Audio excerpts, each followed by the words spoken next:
உள்ள இருக்கிறது டெரரிஸ்ட். அவனை விட்டுற கூடாது, பிடிச்சாங்கன்னு ஞாபகம் வச்சுக்கோங்க. சண்முகம் உள்ள போயிருக்கிறத அவங்க கண்டுபிடிச்சிட்டாங்க. அதான் ஸ்டேஷனையே ரவுண்ட் அப் பண்றாங்க. ஐயோ மைனி, அண்ணன் இப்ப மாட்டிக்குமா? இருடா, அவன் மாட்டக்கூடாது.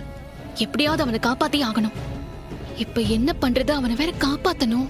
ஒரு நிமிஷம் மைனி, என்ன பண்றீங்க? அவனுக்கு போன் பண்ணி பாக்குறேன். இவர சும்மா கூப்பிட்டுட்டே இருக்கா.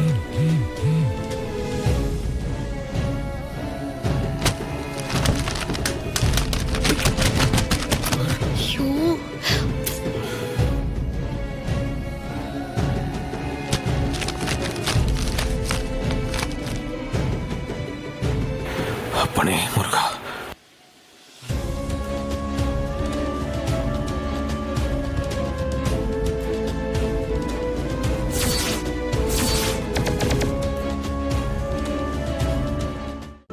இன்றே டவுன்லோட் செய்து உங்கள் ஃபேவரட் ஷோக்களை என்ஜாய் பண்ணுங்க.